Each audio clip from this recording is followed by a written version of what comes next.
30 साल पुराना बीजेपी का किला बांकीपुर क्या इस बार हिल गया है? प्रशांत किशोर अपनी जनसुराज पार्टी के साथ मैदान में उतरे, जो बीजेपी ने नीरज सिन्हा को उतारा और अब एग्जिट पोल की रिपोर्ट्स के मुताबिक सबके होश उड़ा दिए हैं। तो चलिए बिना देरी किए डालते हैं नजर सीधे आंकड़ों पर। पहले आपको थोड़ा संदर्भ दे दे। बांकीपुर विधानसभा सीट 1995 से लगातार बीजेपी के पास है। यहां से बीजेपी के राष्ट्रीय अध्यक्ष नितिन नवीन लगातार 5 बार विधायक रहे, लेकिन जब नितिन नवीन राज्यसभा चले गए तो यह सीट खाली हुई और उपचुनाव हुआ। इस बार मुकाबला त्रिकोणीय है, जनसुराज पार्टी, बीजेपी और आरजेडी के बीच।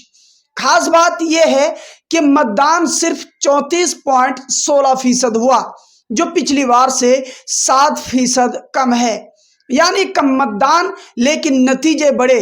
अब बात करते हैं तीनों मुख्य उम्मीदवारों की। पहले जनसुराज से खुद प्रशांत किशोर, जिन्होंने इस सीट पर अपनी प्रतिष्ठा दांव पर लगा दी है।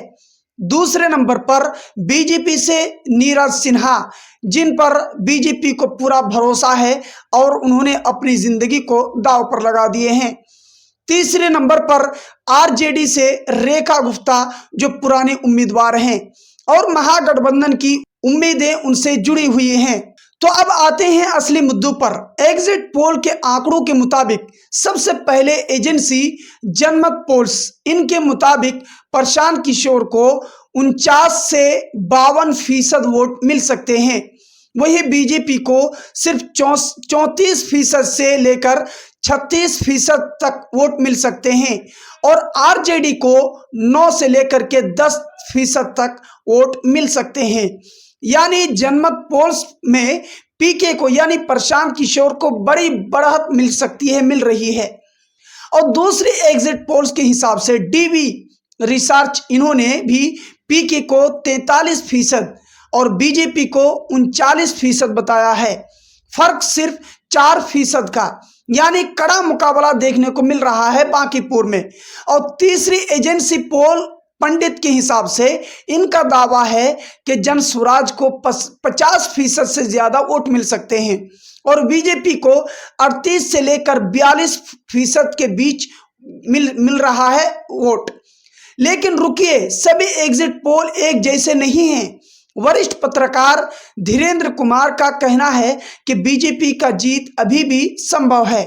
उनका कहना है कि प्रशांत किशोर को भूमिहार और मुस्लिम वोट तो मिले हैं, लेकिन दूसरी बिरादरी के लोग ज्यादातर बीजेपी के साथ खड़े नजर आ रहे हैं।